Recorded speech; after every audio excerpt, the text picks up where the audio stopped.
Coucou. Alors, le thème du jour n'est autre que la culpabilité.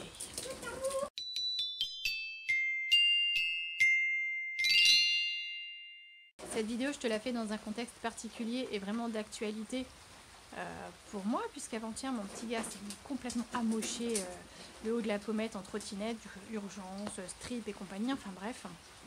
Et forcément, qu'est-ce que j'ai fait toute la journée? Bah, j'ai culpabilisé, voyons.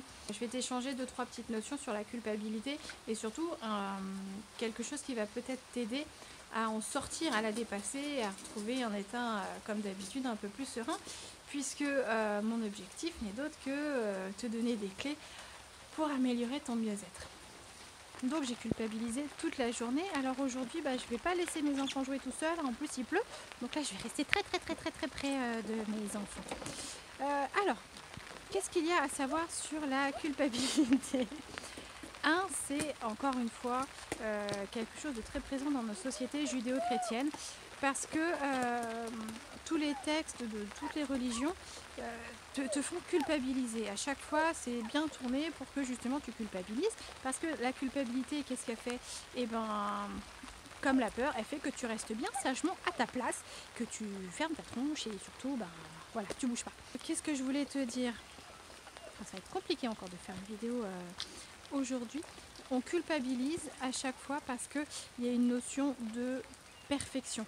On se met la barre très haut et on culpabilise de ne pas s'être comporté, de ne pas avoir parlé de la façon qu'on aurait aimé. On n'a pas eu le bon comportement, on n'a pas eu la bonne réaction. Ok, mais par rapport à quoi? Par rapport à toutes nos exigences, par rapport à ces hautes, à ces barres qu'on se met très haut. Donc une notion, encore une fois, voilà, de perfection. Pensez, encore une fois, qu'on a le droit de ne pas être parfait, on a le droit de se planter. Et en plus, avec la culpabilité, tu culpabilises après coup. Une fois que ça s'est passé, une fois que l'incident a eu lieu, une fois que la situation est passée, parce que tu y repenses. Et là, tu te fais tous tes scénarios de « Ah mais j'aurais dû faire ça, j'aurais dû dire ça, et puis ci, et puis ça ». Avec si, on met Paris en bouteille. Sauf que maintenant, le passé, il est tel qu'il est, tu ne peux plus le changer. Et au moment où la situation s'est présentée, tu as fait ce qui te paraissait être juste pour toi. Donc la culpabilité, elle vient après coup. Sur le moment, tu as fait ce qui était juste et ce qui était en ton pouvoir. Les occasions de culpabiliser, elles sont juste énormes. Je culpabilise parce que j'ai mangé un gâteau alors que j'avais dit que je faisais attention. J'ai crié sur mes enfants alors que j'avais dit que je ne le ferais plus. J'ai laissé tomber mon enfant en trottinette et il s'est blessé. Je lui ai dit une parole qui peut-être l'a blessé. J'ai refumé une cigarette alors que je devais arrêter. Je ne suis pas allée faire mon footing ce matin alors que je m'étais promis de refaire du sport. La maison est en bordel alors que je m'étais juré que ce serait bien rangé. Je n'ai pas osé prendre la parole en public alors que je veux travailler ma timidité. Je n'ai pas osé dire merde à mon patron ou à qui que ce soit. Stop, t'as compris, la liste elle peut être très longue. Elle peut être d'autant plus longue quand on parle de culpabilité maternelle. Bon, changement de décor, il n'y avait plus de batterie, alors maintenant qu'on est bien trempé, on est rentré se mettre au chaud. Je vais essayer de continuer cette petite vidéo. Alors de mémoire, je t'ai dit que la culpabilité, c'était souvent par rapport à nos exigences et les barrières très hautes qu'on se met par rapport à nos valeurs. On a cité quelques exemples de culpabilité. Ah oui, j'en étais là. J'avais commencé à te parler de la culpabilité maternelle. Parce que la culpabilité maternelle, c'est la même chose, c'est de la culpabilité. Sauf qu'en fait, c'est H24 et pour tous les sujets possibles et inimaginables. Tu mets ton enfant à l'école, culpabilise. Tu mets pas ton enfant à l'école, culpabilise. Tu lui donnes le sein, culpabilise. Tu ne lui donnes pas le sein, culpabilise. Tu le laisses jouer dehors sous la pluie, culpabilise. Tu ne le laisses pas sortir parce qu'il pleut, culpabilise. Bla. Dans la culpabilité, il y a encore une fois une grande notion de peur. Peur du jugement de l'autre, peur de ne pas être aimé, peur de ne pas être à la hauteur. Qu'est-ce que tu as mis dans la poubelle? Non. Ouais. Je filme à côté de la poubelle, c'est glamour. Mais ça peut aussi être... je culpabilise de ne pas avoir su donner encore plus. Envie de donner plus et de ne pas pouvoir parce que pas le temps, parce que pas les moyens, parce que ceci, parce que cela, enfin bref, voilà. souvent la culpabilité, entre guillemets, on s'en sert aussi. C'est une forme aussi de manipulation. Et cette manipulation, tu la retrouves très souvent dans les conflits. Alors que ce soit avec ton boss, ton conjoint, tes enfants, tout ça. Ah non, mais de toute façon, c'est de ta faute si je suis en colère. C'est de ta faute si j'ai pas réussi mon concours. C'est de ta faute si j'ai eu cette panne de voiture. C'est de ta faute si j'ai plus assez d'argent. C'est de ta faute, c'est de ta faute, c'est de ta faute. Eh ben non. Et ça, je trouve qu'on l'entend souvent de la part des parents quand on essaie, tu sais, d'asseoir notre autorité auprès de nos enfants. Ah, mais c'est de ta faute si t'es puni. C'est de ta faute si je suis en colère. Non, ce n'est pas de la faute de l'enfant ni de qui que ce soit d'autre. C'est de ta responsabilité si tu te mets en colère. Tu as le choix de sentir ta colère monter et de te laisser complètement submerger par ta colère, ou alors tu peux sentir qu'elle monte, l'accueillir et décider de passer à autre chose. Donc non, ce n'est pas la responsabilité de l'autre si tu es en colère.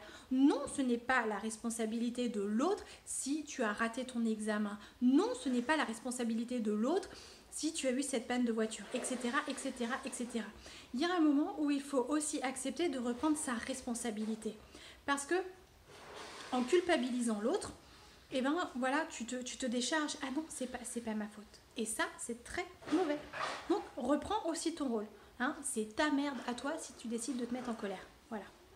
Il y a plein d'empreintes de culpabilité possibles qui viennent du ventre de ta maman. Parce que quand tu es dans le ventre de ta maman, il se passe aussi plein de choses que le fœtus interprète et intègre. J'arrive. À chaque fois, pour l'enfant, tout est toujours de sa faute. Donc ça peut être encore une fois, plein de sources de culpabilité possibles. L'enfant peut culpabiliser de je suis désolée maman, j'arrive à un moment où c'est pas bon pour toi, t'es pas prête, c'est trop tôt dans ta vie, dans ton mariage. Je culpabilise d'être en vie alors que je sens très bien qu'avant il y a eu des embryons qui ont essayé de s'implanter mais qui n'ont pas réussi. Ça, c'est des sujets dont je te reparlerai parce que c'est vraiment la vie intra-utérine, un truc mais juste passionnant et tu peux débloquer beaucoup de choses en partant de là. Voilà, grosso merdouillot, les 2-3 petites choses que je voulais dire sur la culpabilité. Maintenant, ok, c'est bien, on a des éléments pour intellectualiser la chose. Mais l'idéal, c'est que ma fille ne ressorte pas. L'idéal maintenant, c'est d'avoir des outils pour revenir au corps et se débarrasser de cette culpabilité. Parce que tant qu'on reste dans le mental, c'est bien, déjà on a conscience des choses, mais maintenant il faut le dépasser et pour ça il faut revenir au corps. Alors, petites choses qui ont marché pour moi, mais encore une fois, voilà, teste, tu verras si pour toi ça fonctionne. Ça n'a rien de miraculeux dans la mesure où la culpabilité, comme tu as compris, il y a plein de sources de culpabilité, donc il y a plein de couches. C'est un peu comme si tu allais peler ton oignon, tu vois, il y a plein de strates à effacer. Donc, tu auras peut-être l'impression que ce que je vais t'expliquer là comme exercice, ça va pas forcément marcher, que tu te sens encore coupable, mais c'est pour d'autres choses. En tout cas, quand il y a une situation qui engendre de la culpabilité, fais l'exercice rapidement pour déjà ne plus être sous l'emprise de cette situation-là. Déjà, ça sera une couche en moins, puis après, il faudra refaire pour les autres. Il y a plein de choses possibles. Moi, voilà comment j'ai fait pour me débarrasser avant-hier soir de cette culpabilité de voir mon pauvre petit gars avec son gros pansement et qu'oser plus sourire du coup parce que quand il sourit bah, ça tire. Alors mon petit gars qui sourit pas, c'est quelque chose d'horrible. La première chose que j'ai fait déjà, c'est d'accueillir cette culpabilité, ce sentiment de mal-être, pas devant mon fils. Sur le coup, je pense avoir assez bien réagi en étant calme, en nettoyant le bobo, enfin bref, faire ce que j'avais à faire. Une fois qu'il est monté en voiture avec son papa pour aller aux urgences, bon, bah là, j'ai prévenu ma fille que j'allais m'effondrer un petit peu, quoi. Et j'ai laissé. Effectivement, j'ai beaucoup pleuré parce que je m'en voulais. En plus, ma voisine que j'avais appelée parce qu'elle est infirmière, oui, fuck le confinement dans ces cas-là. Hein. Ma voisine était donc au grillage et elle m'en parlait, donc forcément, je pleurais. Et chose inutile aussi, ne pas dire aux gens qu'ils culpabilisent, c'est rien, c'est pas ta faute. Alors ça, c'est complètement inutile, hein. On est conscient que c'est pas notre faute, mais ça n'empêche pas la culpabilité, donc ça fait pas avancer le schmilblick. J'ai donc accueilli, j'ai pleuré, j'ai dit ok, je me sens coupable, et j'ai pas réussi à le dépasser forcément, parce qu'après, bah, il y a encore la puce où il fallait s'en occuper, puis le quotidien reprend son cours. Donc le soir, je me suis posée et j'ai fait un petit peu d'accueil. J'ai accueilli ce sentiment de culpabilité, je l'ai remercié de s'être présenté parce qu'il avait un message donc, à me délivrer. J'ai pas pris le temps par contre d'aller fouiller sur qu'est-ce qu'était le message de la culpabilité, je t'avouerai, j'ai pas le temps. Si j'ai l'occasion, je te noterai un message dans les commentaires. Après, j'ai fait un petit peu de Ho'oponopono, je me suis envoyé de l'amour, parce que c'est important aussi après de rétablir l'équilibre. Ok, j'ai culpabilisé, je me suis jugée, maintenant il me reste quand même des marges de manœuvre. Le passé, ok, il est fait, je ne peux pas le changer. Maintenant, comment je fais? Qu'est-ce que je peux mettre en place pour reprendre ma responsabilité et réparer? Comment j'améliore la situation? S'il y a un dommage, comment je fais? Donc là, en l'occurrence, ça va être aider mon petit bout à ne plus avoir mal, l'aider à ce que sa cicatrice soit la moins visible possible, et puis le consoler, lui apporter de l'amour, le rassurer, enfin voilà, tu vois, une fois en fonction de la situation qui te fait culpabiliser, vois comment tu peux réparer, comment tu peux améliorer la situation et s'envoyer de l'amour. Parce que c'est bien beau de se juger, de se flageller, mais il faut là aussi rectifier le tir pour soi. Donc, Ho'oponopono, je m'aime, je m'aime, je m'aime. Alors, tout le monde n'est pas d'accord sur le sens des phrases. Principalement, tu vas entendre les phrases dans ce sens-là. Désolée, pardon, je t'aime, merci. Je t'envoie une vidéo, comment il s'appelle? Je vais écorcher son nom parce que je m'en souviens plus. Je crois que c'est Olivier Malderieux, je crois, quelque chose comme ça. J'essaierai de te mettre un lien en dessous. Alors je sais même plus comment on met des liens dans les commentaires YouTube, je t'avouerai. Et donc lui il explique, c'est ce que je fais en fait. Il les met dans un autre ordre. D'abord, je m'aime. Parce que c'est la chose principale, je t'en ai déjà parlé. Respire et je t'aime, ce sont les deux choses magiques que je vais te rabâcher à chaque fois. Et en fait, souvent les techniques, ça va être ça, respire et je t'aime. Donc d'abord, je m'aime. Ensuite, désolée pour ce qui s'est passé, pour ce que j'ai pu faire. Pardonne-moi, s'il te plaît. Et enfin, merci. Alors, je pense que là, ma fille doit être en train de dire « Désolée, je t'aime » à son grand frère. En tout cas, ces phrases, voilà, tu les répètes aussi longtemps que tu as besoin. Et si tu veux...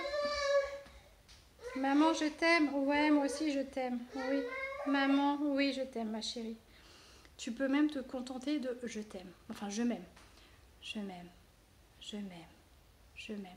Et si tu peux, peut-être que tu ressens à un endroit de ton corps, la culpabilité, elle est peut-être placée quelque part, ça te fait une boule dans le ventre, dans la gorge, je sais pas, peut-être, hein, si c'est le cas, concentre-toi sur cette zone et voilà, tu souffles et je m'aime, je m'aime, je m'aime. Et c'est vraiment important d'avoir cette réparation aussi envers toi. Voilà, c'est ce que j'avais envie de te faire partager. Je me suis dit autant que ce malheureux accident, bon il va bien mon petit gars, mais il fait chier quoi. Donc autant que ça serve à quelque chose, je me suis dit bah tiens on va traiter un petit peu de la culpabilité. Et peut-être que cette approche, ces exercices pourront t'aider toi justement si tu culpabilises. Alors surtout si tu es une maman, hein, parce que comme je te l'ai dit, c'est H24 que tu culpabilises. Ça d'ailleurs on ne nous le dit pas quand on est enceinte. On ne nous prépare pas à la culpabilité ad vitam aeternam. Enfin bref, je t'embrasse bien fort. Surtout, deviens la meilleure version de toi-même, mais en totalement imparfait. Je t'embrasse bien fort, prends soin de toi. Et à bientôt. Bye.